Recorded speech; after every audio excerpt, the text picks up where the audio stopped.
Hi, welcome to this video. In today's video, we would like to write a Python program to find those numbers which are divisible by 7 and multiplies of 5 between 1,500 and 2,700, both included. So we would like to write such a program. In order to write such a program, first of all, we need to define the range. So the starting point is 1,500 and the ending point is 2,700. Okay. Now, in order to find the numbers that are divisible by 7 and multiplies of 5, we need to have a for loop because we need to iterate through all the numbers between this number and this number. And then if they are divisible or multiply of 5 and 7, we are going to print those values. One important point to consider here is that we are saying that we want those numbers which are divisible by 7 and multiplies of 5. It means that it should pass both conditions, not either of them. If we were looking for either of them, we had to have or word here instead of and. So when we are having and, it means that both conditions must be true. Okay, now we know what we want.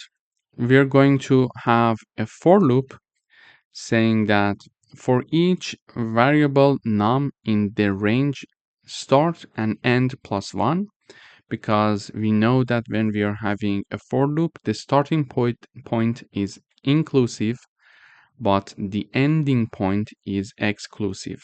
So when we write down the end, which is 2,700, it is going to loop up to 2,699. Okay, so the end point in for loops is exclusive. So range, starting point, ending point. Okay, so the starting point is inclusive, but the ending point is exclusive. So we're going to start from the starting point 500, sorry, and the ending point we want it to be 2,700. But if we write down this number there, it is going to go up to 2,699. Therefore, we need to add 1 here to have the full range. Then we check if that number is going to be divided by 7 and its remainder of this division equals 0, it means that it is divisible by 7. Yeah. So one condition to understand if a number is divisible by 7 or not is the following. So a number is divisible by 7 only if that number is divided by 7 and the remainder of this division equals 0. In this condition, we know that that number is divisible by 7. So if a number is divisible by 7 only if that number is divided by 7 and the remainder of this division equals 0. In this condition, we can say, okay, that number is divisible by 7. So this we are checking here using the modular operator, because we learned that using modular operator, we can understand the remainder of the division between two numbers. And because we were having the division by 7 and multiplies of 5, therefore we need to have the AND operator here. And here, in order to check if a number is multiplied of 5 or not, again we are going to do the same test. If a number is multiply of 5, that number, when it is divided by 5, the remainder of this division must be equal to 0. Also, we can say a number is a multiply of, for example, 5 only if that number is divided by 5 and the remainder of this division equals 0 again. In this condition, we also understand that number is a multiply of 5. So if a number is a multiply of 5 only if that number is divided by 5 and the remainder of this division equals 0.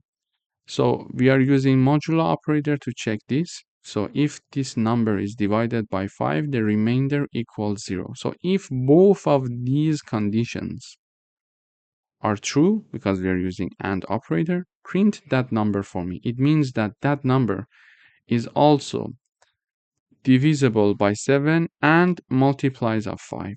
So print that number for me. And this is the message I'm going to print. Here we are saying that numbers divisible by 7 and multiplies of 5 between 1,500 and 2,700 is the following, for example. And then we are doing this for loop to and in each iteration we are going to understand if that number is divisible by 7 and multiplies of 5. If yes, print that number. If no, go up and go for the next iteration. So when I run this code, we see that, for example, numbers divisible by 7 and multiplies of 5 between 1,500 and 2,700. These are the numbers: 1505, 1540, 1575, 1610, 1645, etc. until the end. And the numbers that are not printed out here, they are not they are not divisible by 7 and multiplies of 5 at the same time. This is why we don't have them in the print here in the output. Thank you for watching. So in this video, we learned how to print numbers that are between two numbers.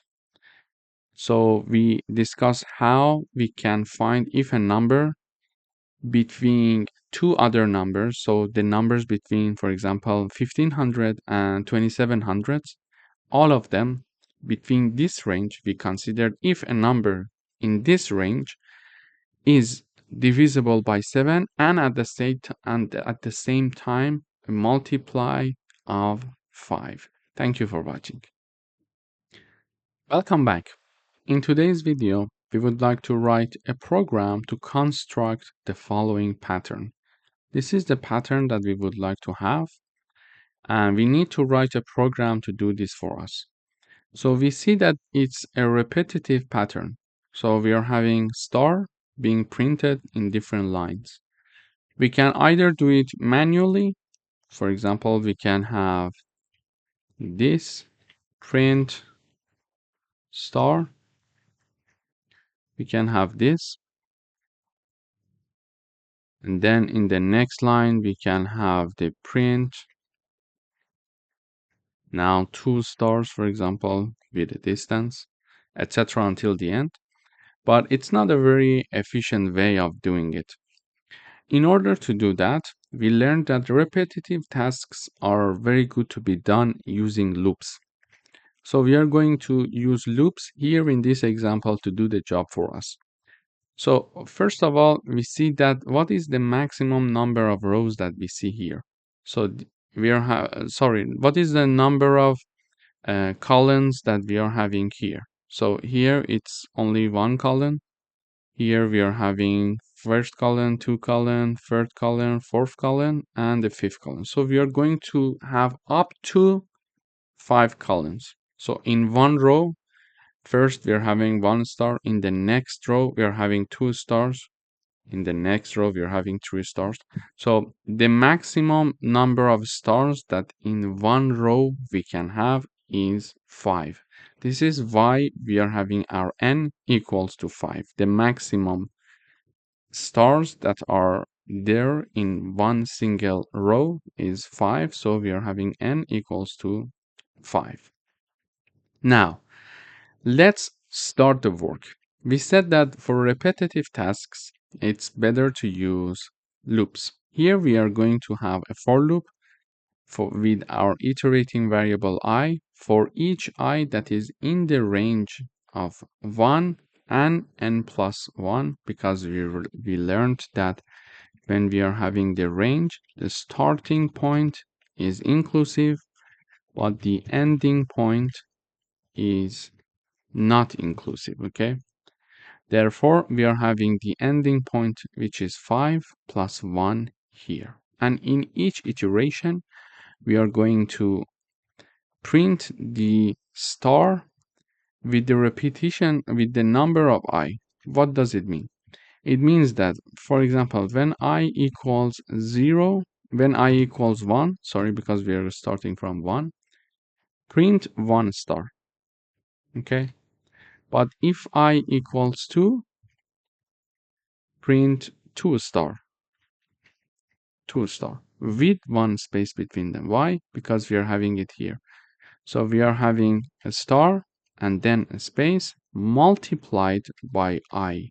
It means that whatever the value of I is, multiply it with this. Okay, so this is going to be printed as large as the value of I. If I equals 1, it is going to be printed once. If I equals 2, it is going to print it 2 times, a star with a space. Okay, if it's 3, it is going to print the star with a space 3 times. Therefore, here, when we are having the I equals 1, we are having 1 star being printed. When we are having I equals 2, we are having 2 star being printed. And then it goes up, increase the iterating variable, I equals 3, it is going to print 3 stars, then 4 stars, until it is 5 stars, okay? So now let me run the code. We see that in the first iteration, we are having I equals 1 because the starting point is 1, we are having 1 star. Then I equals 2, we are having 2 stars, 3 stars, 4 stars, until the end 5 stars, because we are having the endpoint exclusive. 5 plus 1 is 6, and we are going to have therefore up until 5 inclusive, and we are going to have this print. So this print is the first half of the pattern. Okay, so this part is now created. Now what we need to do is to have a for loop, another for loop to print us the stars, the remaining stars, and in each iteration, now instead of increasing the number of stars, reducing the number of stars. Okay, so in order to do that, we are having the second half iteration, an iteration for the second half of the pattern. So we are having a for loop for each I in the range n-1 and 0. So it is going to start from 4. Let me have a comment here. Range.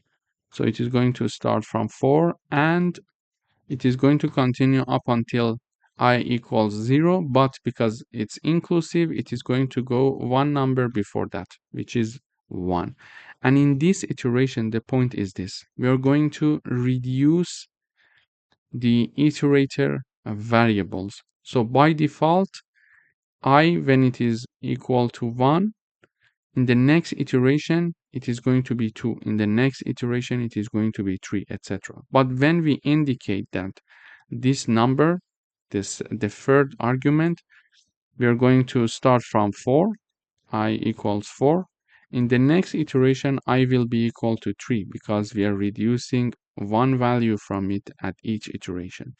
In the next one, I equals 2. In the next one, I equals 1. And we are going to stop there. Why? Because the ending point is 0 and the ending point is exclusive. So the last number before that is when I equals 1.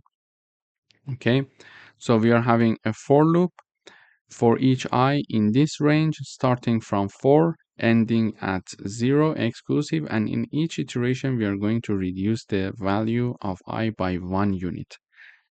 Then in each iteration we are going to print again stars to the number of I. For example, when we are having 4, I equals 4, we are going to have the 4 stars with 1 space between them. Then in the next iteration, I equals 3, we are going to have 3 stars. Then I equals 2, we are going to have 2 stars. Then I equals 1, we are going to have 1 star. But why we started from n minus 1? Because already we have the row which has 5 stars, which is here in our pattern. So the next row is having 4 stars. So the next for loop that we are writing should have the starting point from the 4. So this is why we choose n minus 1, which is this number. So we want to start from 4 because we already have this row with 5 stars. We're going to have the 4, and in each iteration we are going to reduce the value of I up until it reaches to ending point 0 exclusive. So now this pattern will be created when we are having this for loop. So if I run the code, we see that the second half of the pattern is now also created. So the first part, for the first half of the pattern, we use the first for loop, and for the remaining part of the pattern, we use the second for loop. Here we saw that we started from 4 stars, then 3 stars, then 2 stars, and finally 1 star. So in this video, we learned how we can use for loops to construct this pattern instead of manually printing these stars. So now this way, everything is easier. Thank you for watching. Hi, welcome back. In today's video, we are going to write a Python program that asks a user to enter a string, and we would like to reverse the entered string by the user and print the reversed version of that string, or let's say phrase. In order to access inputs from the user and store it, we are going to have this line of code. We are going to use the input function. We are saying that enter a word, and whatever they are going to enter, we are going to store it in the word variable. And simply, when we want to reverse a word, we are going to use slicing. In order to reverse a word, we need to write down the name of the variable, and then we are having colon -1. This way, the compiler is going to directly start reversing that string for us and assigning it to reversed word variable now. And finally, it is going to print the reversed word, which is this message. First of all, is shown using the print function reversed word colon, and then the reversed word is shown here. So this variable that we reversed is shown here. So let me run the code. So when I run this code, it says enter a word. I would say Reza, for example, and I enter. It says the reversed word is Azer. So A, Z, E, and R. Exactly from the end, it starts to reversing our string. So let me try another example here. Reza Shahin. So I enter. It says NIHAHS space. Even the space is there. And then the rest of the work is there to reverse our word, our string, let's say. So if I have a phrase, what would happen? For example, this is the Python online course that we are having here. So it's, first of all, it's our original phrase. This is the Python online course that we are having here. And now you see that it starts from the last word and starts reversing the last word, then the one to last, two to last, etc. So you see that instead of here, we are having this word. Instead of having, we are having exactly this word. So having ends with ing, it starts with G and I VAH, so VAH, and then we are having the era instead of the R, and we are having EW instead of V, and all of the words are reversed here. So in this video, we learned how we can get one string or a phrase from the user and then start reversing it simply using this methodology. So we write down the name of our string that is holding the string inside of it. So the word variable is having the input string from the user. Then we write it down and simply we are having colon -1 starting to reverse our string from, and it is going to basically the compiler is going to start reading our string from the end. So this is why we are using -1. -1 is the index of the last letter in our string. So it is going to start reading our string. For example, if my string is, for example, Reza. Okay, when we are having the indexing, so the index is 0, 1, 2, 3. So for letter, I'm providing the space so I can explain it easier. So for letter R, the index is 0. For letter E, the index is 1. For letter Z, the index is 2. For letter A, the index is 3. Okay. Also, it can be this way. Okay, -2, -3, and -4. So here we see that letter A is also having the index -1. Letter Z is having the index -2. Letter E index -3, and letter I index -4. Therefore, when we are using this methodology, basically the compiler starts reading from the last letter of our string, which is also having the -1 index.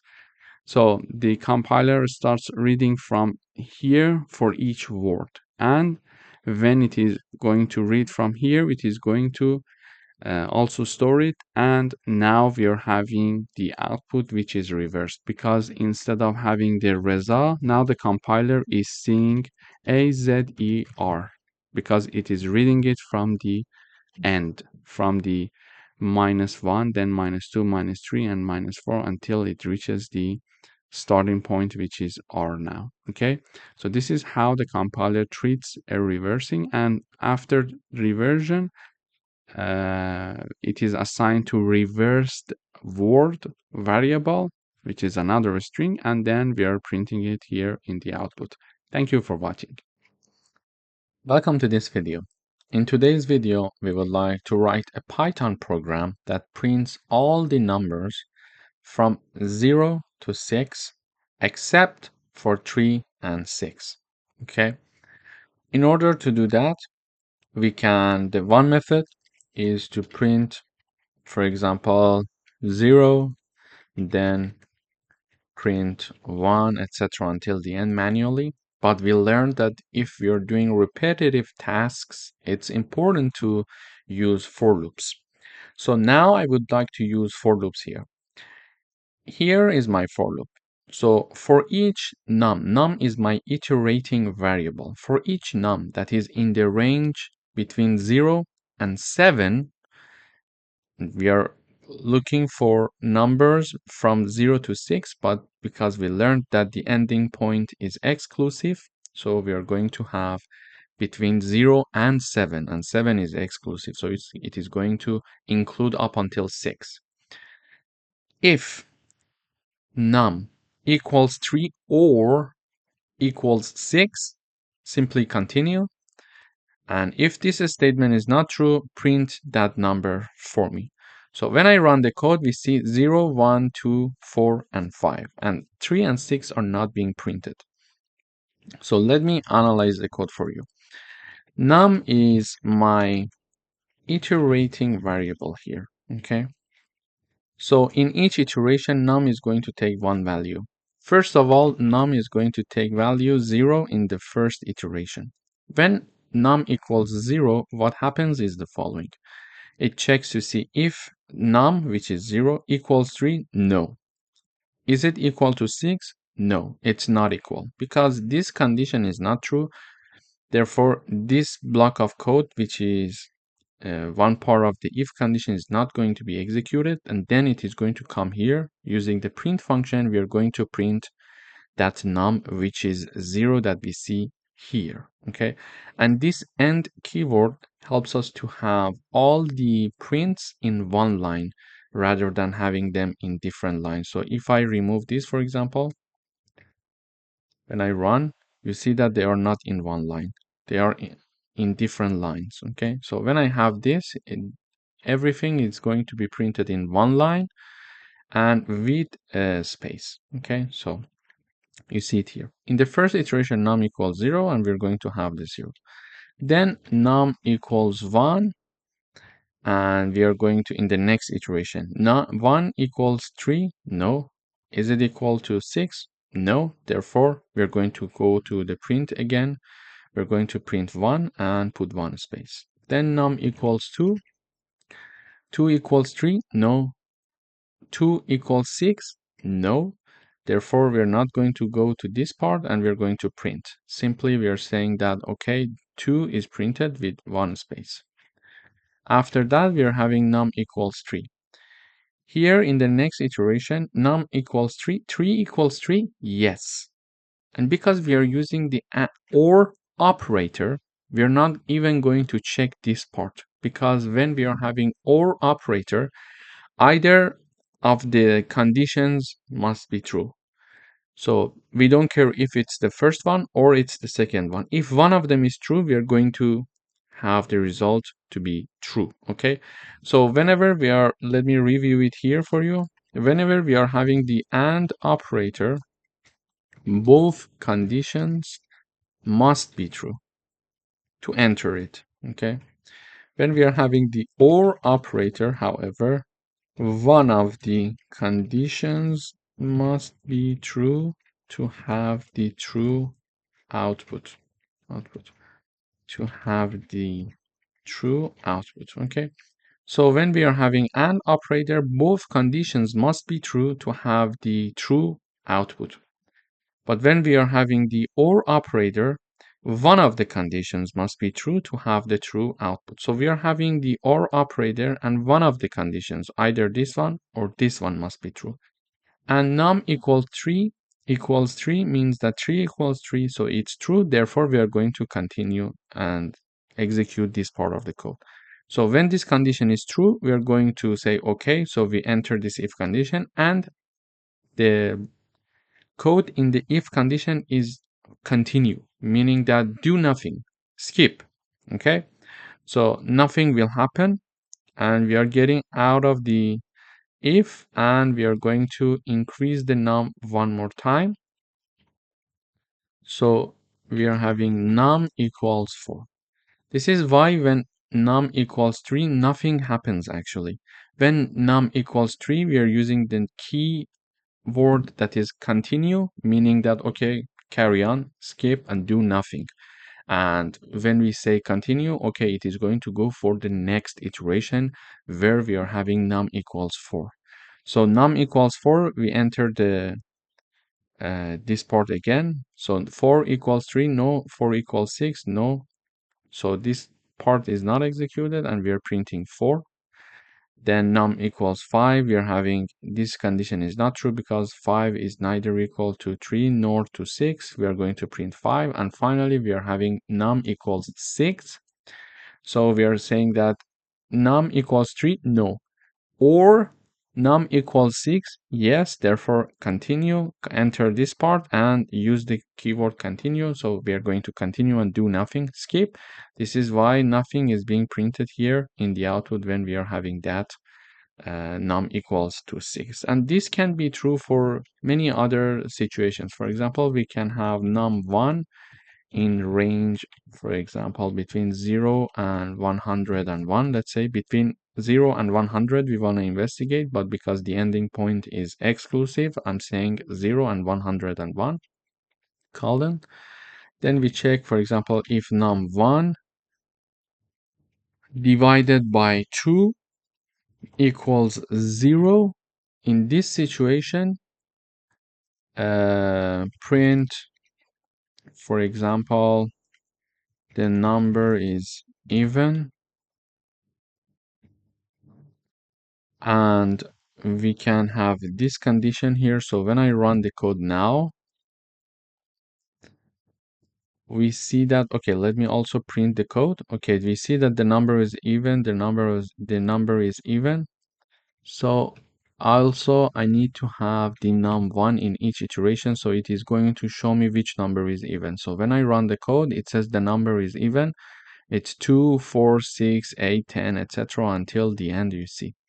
So we see that here I'm having a for loop from 0 to 100, and if that number, that iterating variable in each iteration is divided by 2 and the remainder of this division equals 0, it means that that number is even, and we are going to print that number. So this is another exercise combining the concept of for loop and if conditions. Or we could say if it was divided by 7 and the remainder of the division equals 0, it means that that number is divisible by 7. So we can say divisible by 7. So if we want to print the numbers that are divisible by 7 between 0 and 100, we can run this code. We see that all the numbers that are divisible by 7 are printed here in the output. And also we could say, for example, if the number is divisible by 7, continue. Do nothing. Okay? Otherwise, print the number for me. So,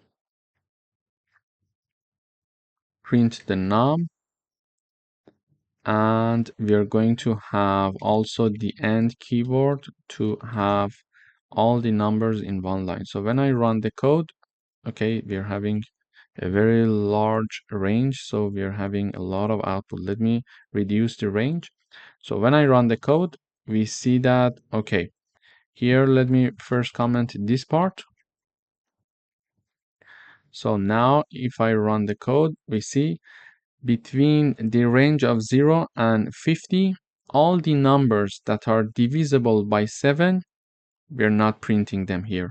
And we are printing all the numbers except those that are divisible by 7. Okay, we see 1, 2, 3, 4, 5, 6, 7 we don't have. Then we have 8, 9, 10, 11, 12, 13, and 14 we don't have. 21, for example, we don't have. 28 we don't have, etc. until the end. So this is how we can combine the concept of for loops and if conditions in order to check certain conditions and continue and skip and do nothing in certain conditions and do something else in other conditions. Thank you for watching. Welcome back. In today's video, we would like to write a Python program that accepts a string and calculate the number of digits and letters. For example, when I run the code, it says enter a string. I write down Reza Shahin, and it says the number of letters, it's 10, and the number of digits it's 0. Okay, so we would like to write a program to calculate number of letters and digits.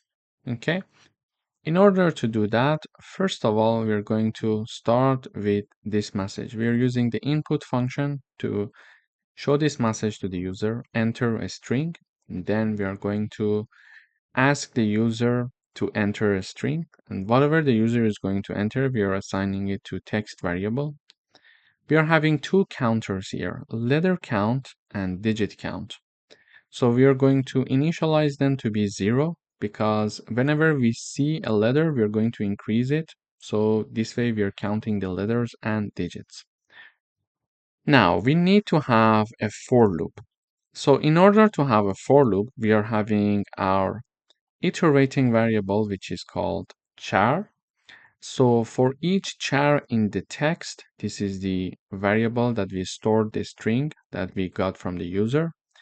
If that character is a letter, increase the value of letter count by 1, and if that letter is a digit, if that character, let's say, is a digit, increase the digit count. And we are going to use the is alpha and is digit function to do that. Basically, this function is going to help us to see if one character is a letter or it's a digit. So in order to understand if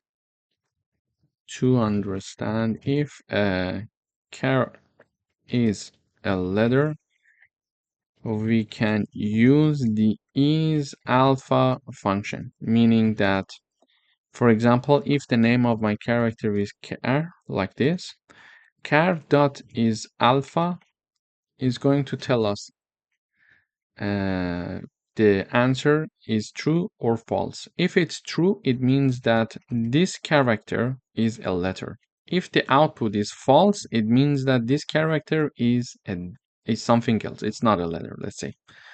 So here, in order to check if one character is a digit or not, we are also going to use the is digit function. Okay, so here we are going to check to see if that specific character is a digit or not. If character is digit, this line of code is going to return true for us.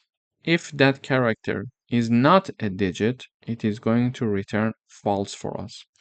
So here we are iterating through each character of my string here, text, and checking each character one by one.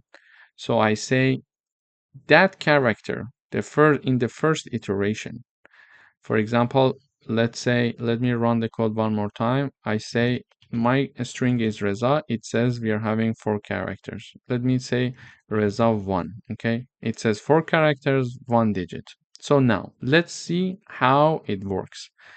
In the first iteration, my character equals R because my string is Reza 1. Okay, in the first iteration, the char equals R.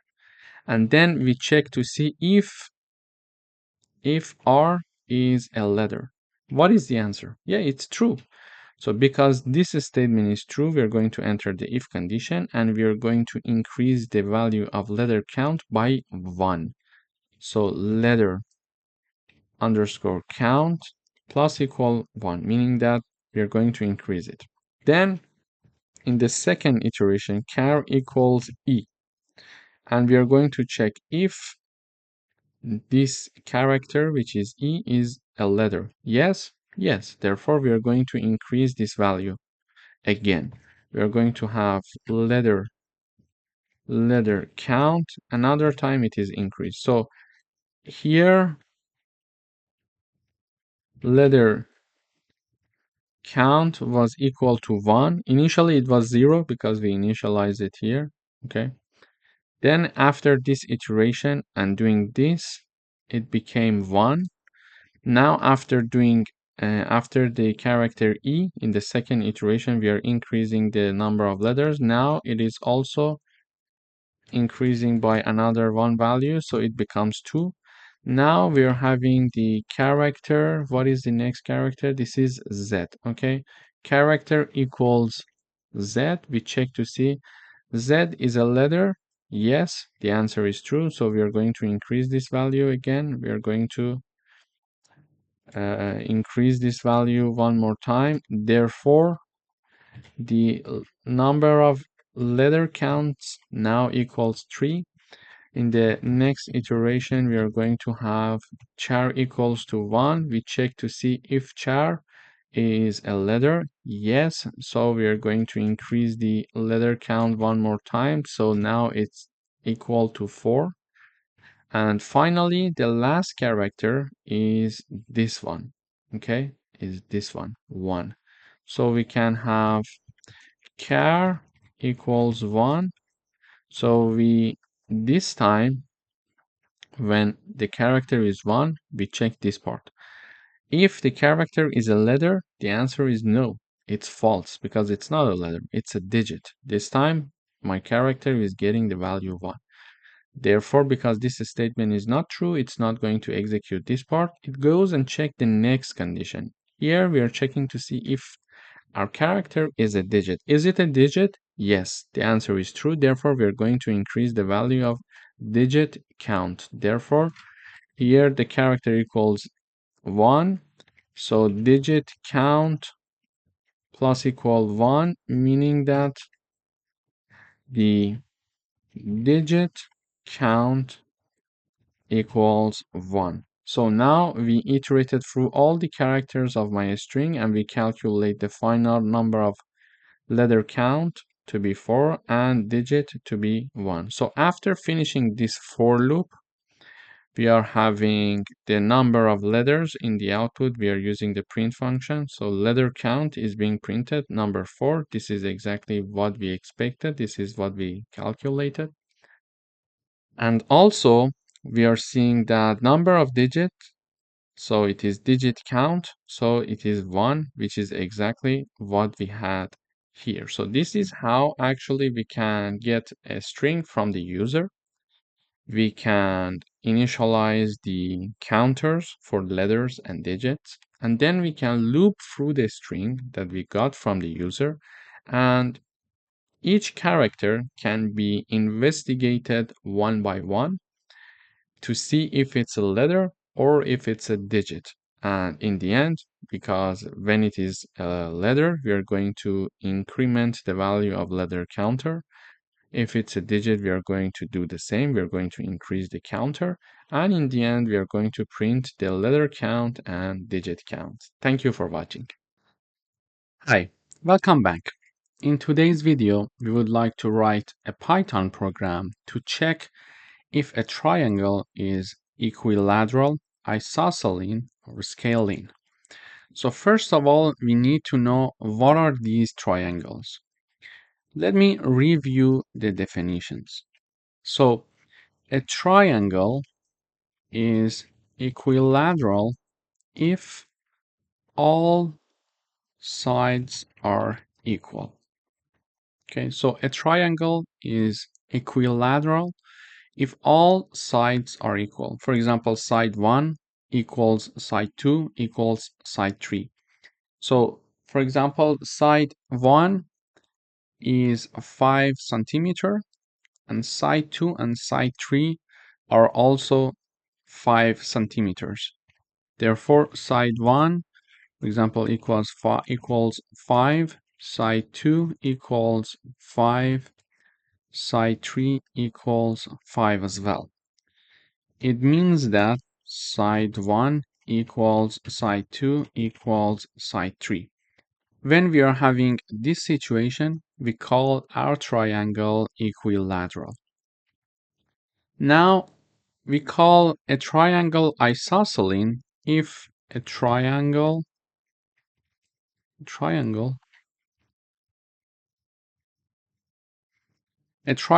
is isosceles if two of the sides are equal. Okay? It means that, for example, side 1 equals 5, side 2 equals 5, and side 3 equals, for example, 10, for example. So these two sides are equal. This is why that we can call this triangle isosceles. Okay, so two sides are equal. This could be side 1 and side 2. This could be side 1 and side 3. This could be side 2 and side 3. So if any of the two sides of a triangle are equal, we are going to call that triangle isosceles. Okay. Then we are going to have the scalene triangle, meaning that neither of the sides are equal. So a triangle is scalene if neither of the sides are equal, meaning that side 1, for example, equals 2, side 2 equals 3, and side 3 equals 4, for example. In this situation, we are going to call this triangle a scaling. So we would like to write a Python program to check if a triangle is equilateral, isosceles, or scaling. And we reviewed these three definitions to have a better understanding of what it means to have a triangle that is equilateral, a triangle that is isosceles, or a triangle that is scaling. Okay, now, first of all, we are going to ask the user to enter three numbers. So we are going to use the input function and ask the user to enter side 1. We are going to save it as a float because when we are using the input function, by default, it's a string. We're going to convert it to float and assign it to a. We're going to do the same thing with side 2. We're going to use the input function to get it, and then we convert it to float and assign it to b. And side 3 is also goes through the same procedure and is assigned to c. And now, in order to understand if a triangle is of the type 1, 2, or 3, we need to define a function. This is our function, check triangle. In this function, we are going to check if the triangle is equilateral, isosceles, or scaling. But before that, we need to check the sides of our triangle to see if they are valid or not, because it means that when we are having the addition of two sides, it must be larger than the third side. Okay, the third side, yeah. So for example, a plus b must be larger than c, and a plus c must be larger than b, and b plus c must be larger than a. This is a general rule for sides of triangles of a valid triangle. So first of all, we are going to check this. If this part is true, we are going to call the check triangle function. Otherwise, if this statement is not true, it means that we are not even having a valid triangle. We need to revise it, and this message is shown. The given sides do not form a valid triangle. Okay, so we imagine that we are going to enter inputs that is a valid triangle. We are going to call the check triangle function, and we are going to pass three arguments, a, b, and c. So the check triangle function is called using three arguments, a, b, and c. So we check to see if the sides, all of them are equal. So a equals b equals c. If this statement is true, we are going to print this message. The triangle is equilateral. Okay. But if this statement is not true, so this part is not going to be executed. And we go for the next condition. Elif a equals b, or b equals c, or a equals c. So here we check to see if any of the two sides of the triangle are equal. So a equals b, or b equals c, or a equals c, because if any of these conditions is true, it means that we are having an isosceles triangle. So we check all the sides 2 by 2 if they are equal. If we at least have two sides that are equal, it's an isosceles triangle. Okay, if all of them are equal, it's equilateral. So we check a with b if it's equal or not, b with c, or a with c. If any of these conditions, any of these three conditions is true, we are going to enter this else part, and we are going to this elif part, and we are going to print this message. The triangle is isosceles. Otherwise, if neither this condition nor this condition is true, it means that the triangle is scaling. So we are going to print the scaling message in the output. Okay, so this is how we can check the type of our triangle. So let me run the code first. It says enter side 1, I say 5, enter side 2, I would say 5, enter side 3, I say 5. So all of the sides are equal. We expect to have this message: the triangle is equilateral. So when I enter, it says the triangle is equilateral. So we call the check triangle function, and we see with these three arguments, and then we check here a equals b equals c. Yes, so the triangle is equilateral. Then this message is shown. So if I run the code one more time, so 5, 6, and 7, when I run the code, this time it says the triangle is scaling. Why? Because we are having a triangle and neither of the sides are equal. So 5, 6, and 7. The first one, all of them must be equal. The second one, two of them must be equal. And if neither of them are equal, it's scaling. And finally, we are having, for example, another triangle, which is 5, 4, and 5, let's say. And this is a triangle of type isosceles. So this one. Why? Because the first side and the second side, both of them are the same number.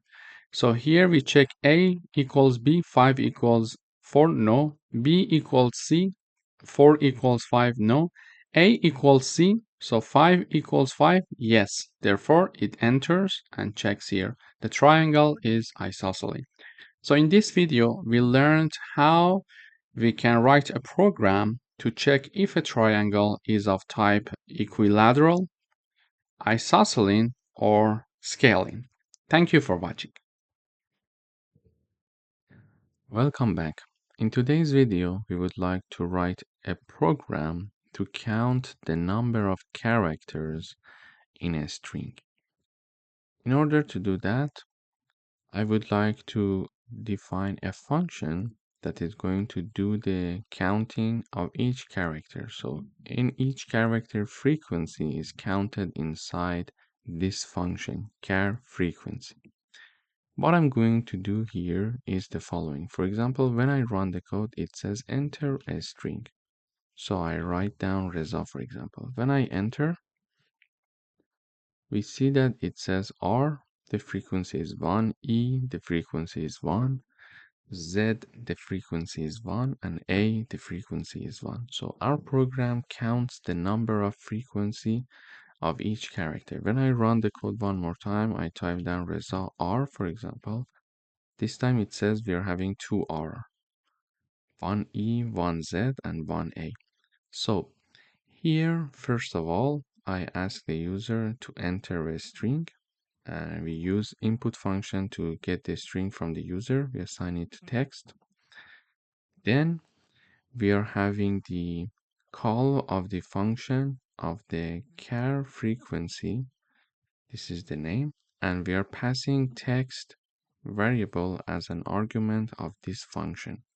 And the output of this function is assigned to variable called frequency, okay, which is a dictionary.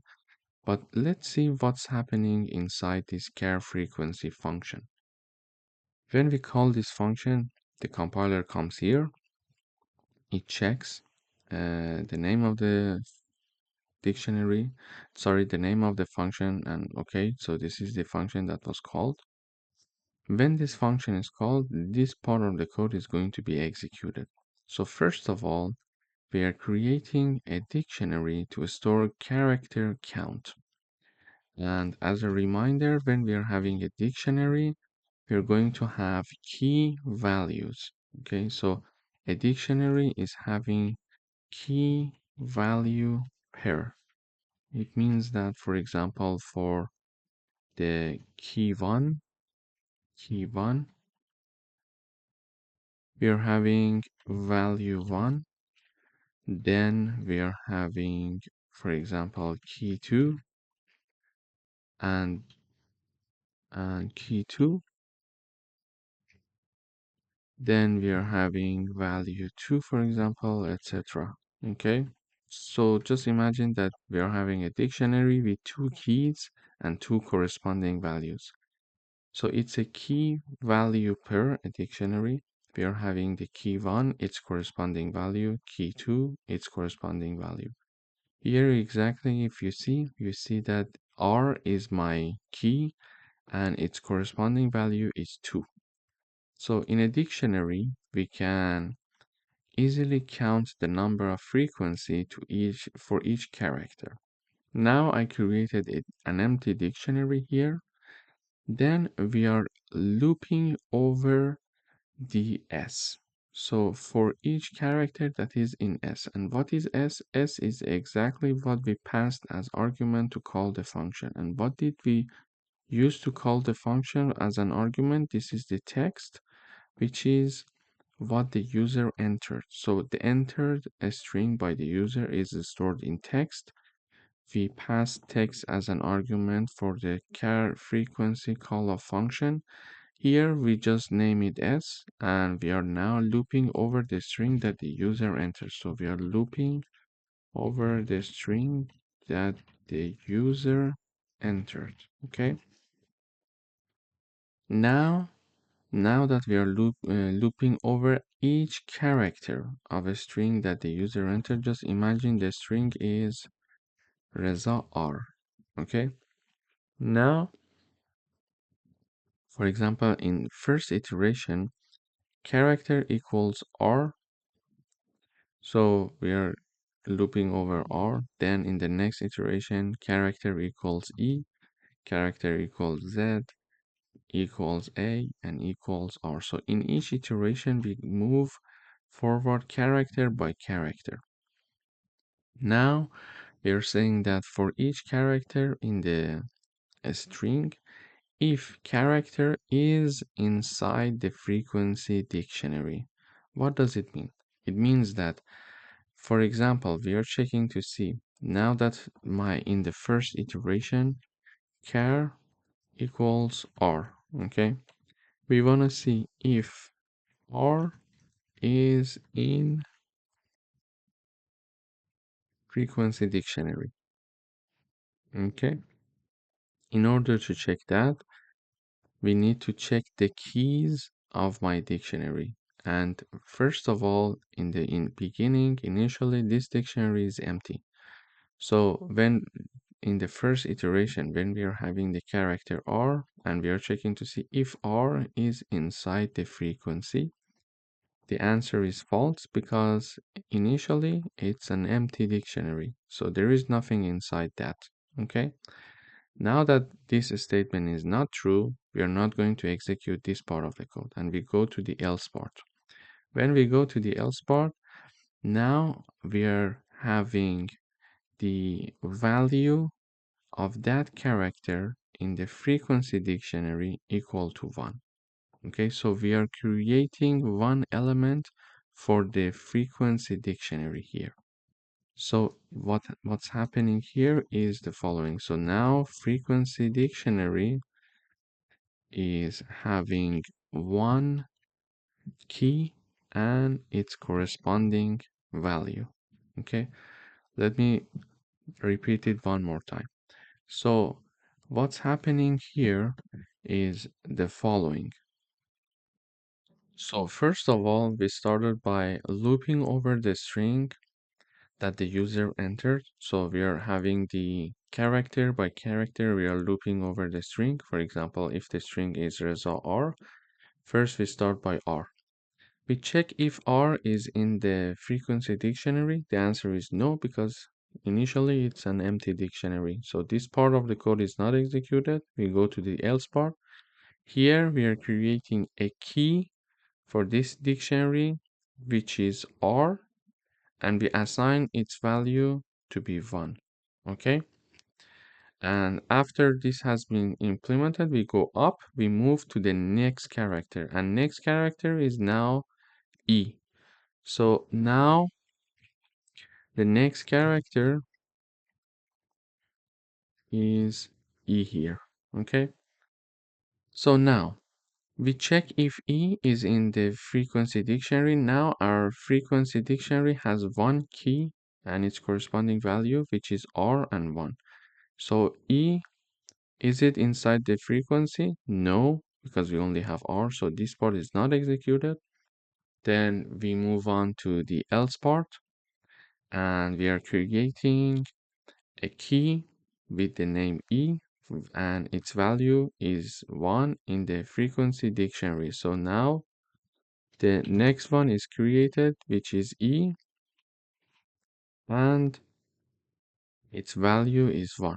Okay, so we go for the next character now. Next character is Z.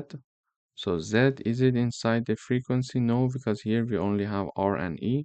So we go to the else part, and we are creating another key which is called Z, and its value is 1 in the frequency dictionary. We do the same with A. So A is not existing already there. We are creating one uh, and assign it to the A key. Now that we are going to the last character, the last character is R. So we check R, is it in the frequency? Yes. Now the answer is yes, because we already have one R.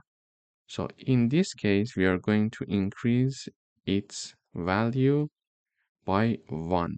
Okay, so we are going to increase the value of the R key in the frequency dictionary by 1. So it is already 1. We are going to increase it by another 1 unit, so it will become 2. Okay, so let me repeat the last part. We are going to have the last iteration. So the last iteration is over R. We check to see if R is already there. Yes, R is already there. So R is there. So this statement is true. We check to see if this character is already in the frequency dictionary. Yes, therefore we are going to increase the value of R in the frequency dictionary by 1. So it was already 1. We are adding another one. It will become 2.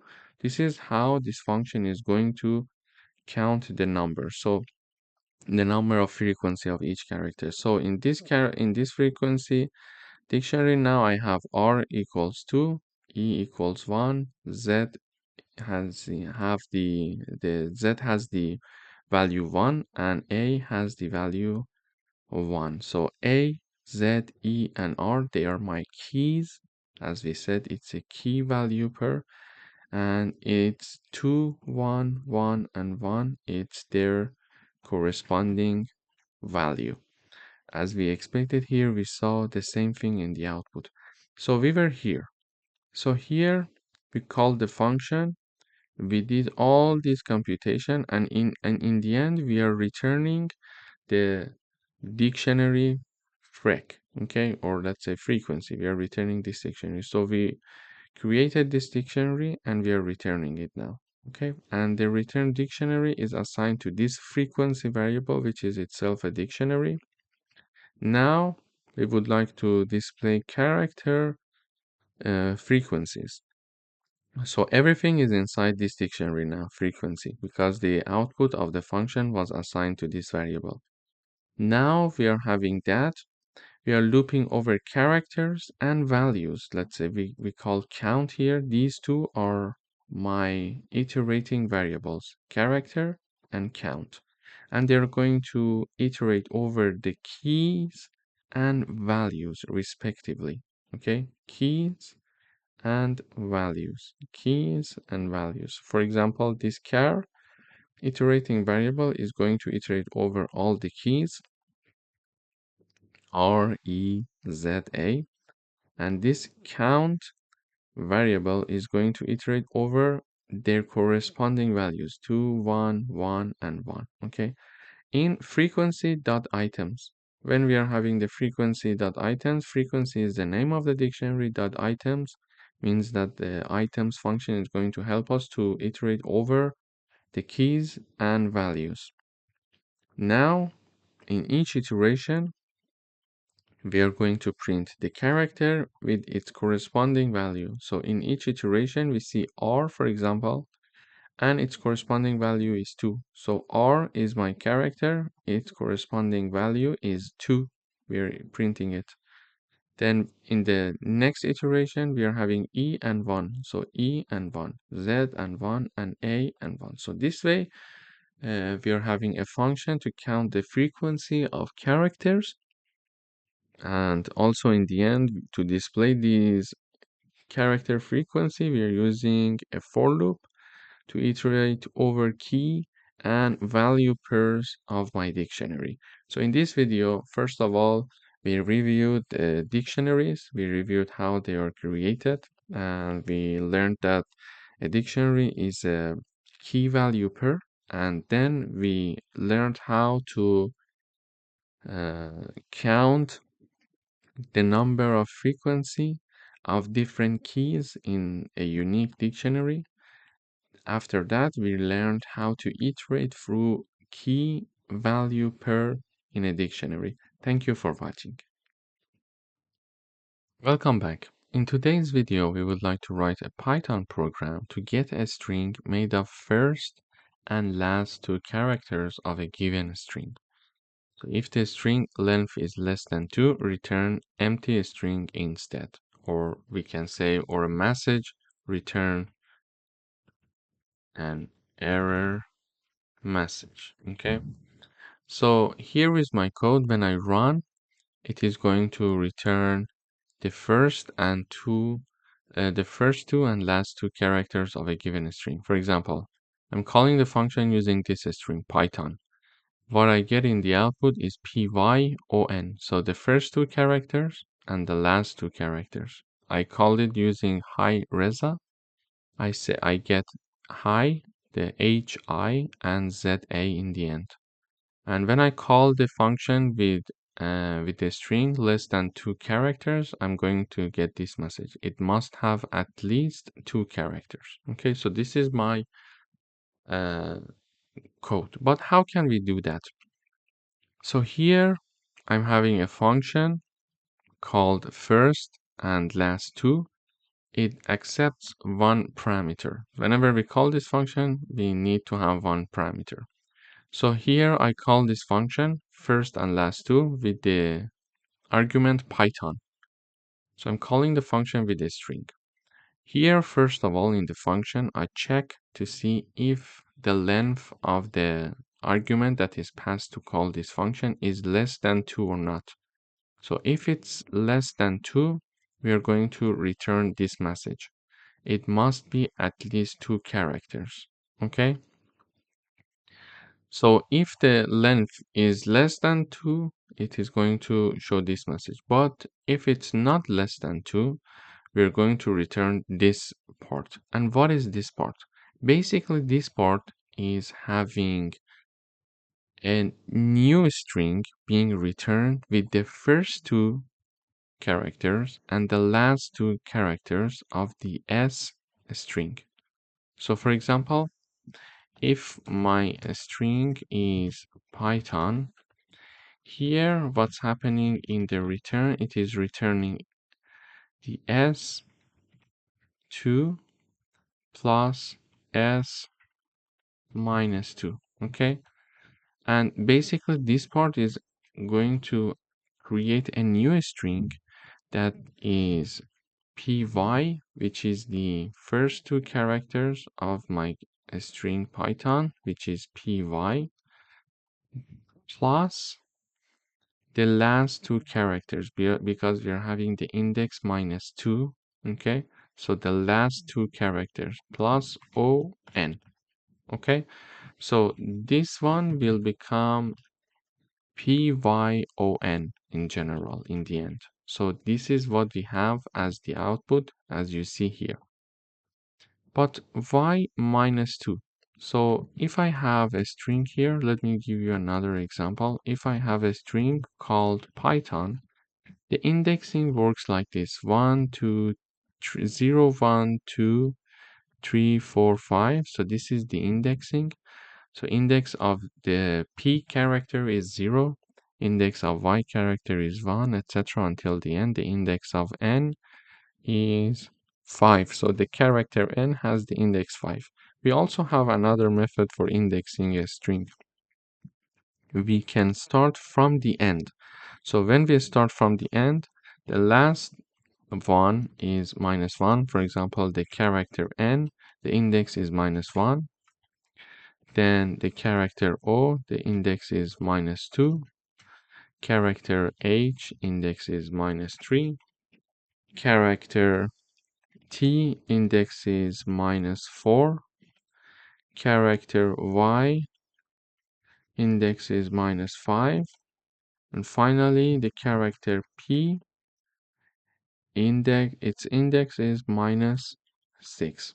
So we can either count from left to right for indexing where we are having from 0 until 5, or we can count from right to left, which will have this way. So n equals -1, o equals -2, etc. See, this is the indexing of our characters of this string.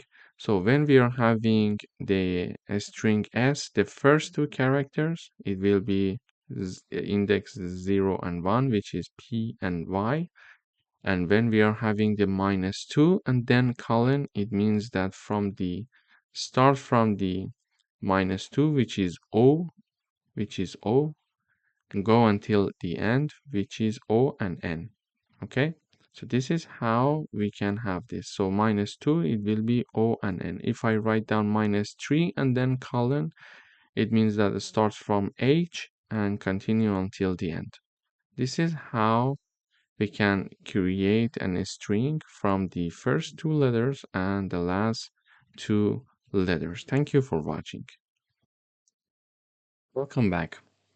In today's video, we would like to write a Python program to change a given string to a newly string where the first and last characters have been exchanged. So what we are doing here is the following. I'm having, for example, a string called Python, and in the output, we see that the first character, P, and the N, the last character, they have been exchanged in the output. So n is now my first character and p is my last character, while the rest of characters remained the same. You see it here. Yeah. So also this happens for the hello. H and O, they have been exchanged. We see O is my first character, H is my last character, and the rest of the characters are the same. And if we are having a character with less than 2, length of less than 2, let's say, we're going to have this message, not long enough, not long enough. So what we are doing here, first of all, we are calling the swap first last function.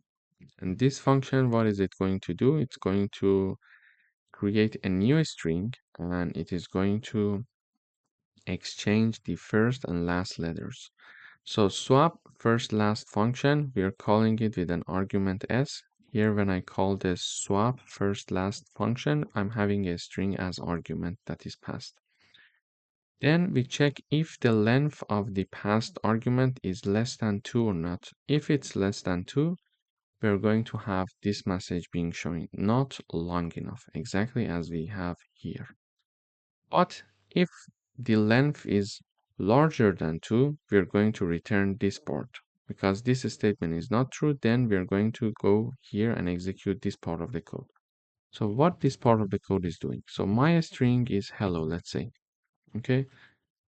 This part of the code is saying that s with the index -1. So the character with the index -1 of my s string, and this is my string.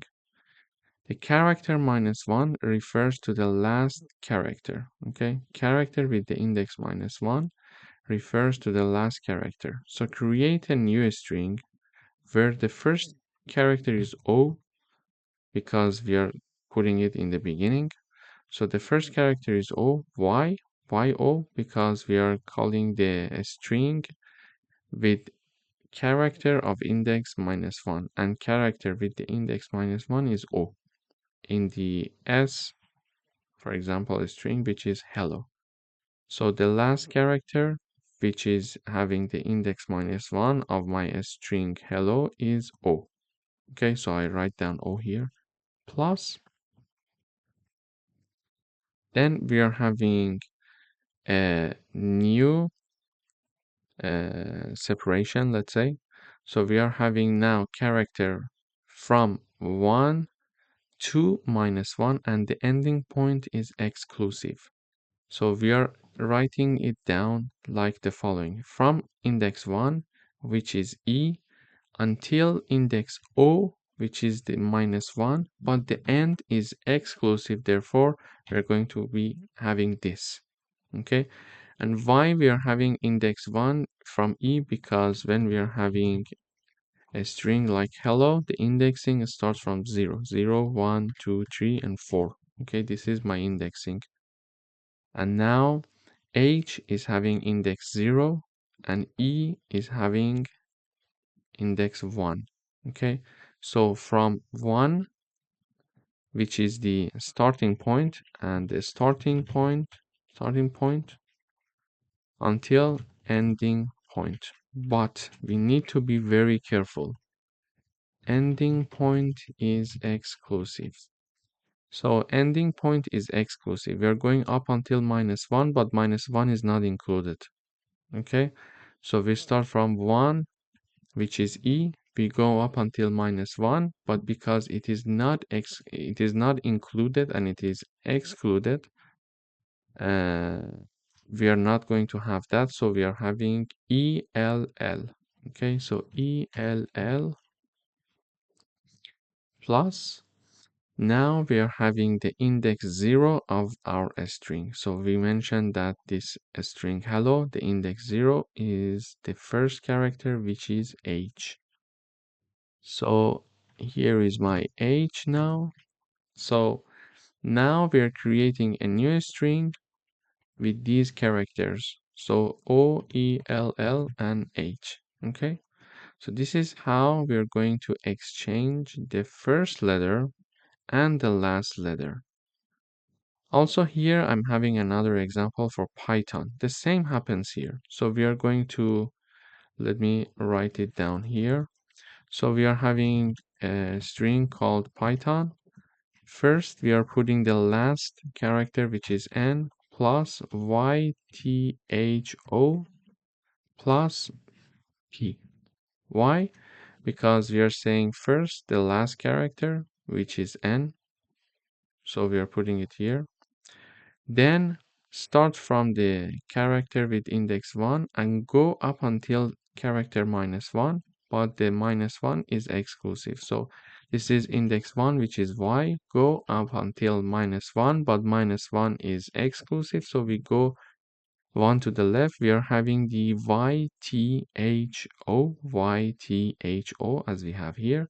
And finally, we are having index 0 of the string S. So index 0 of this string means that we are talking about the first character here, which is P. So now we created a string that is like this: NYTHO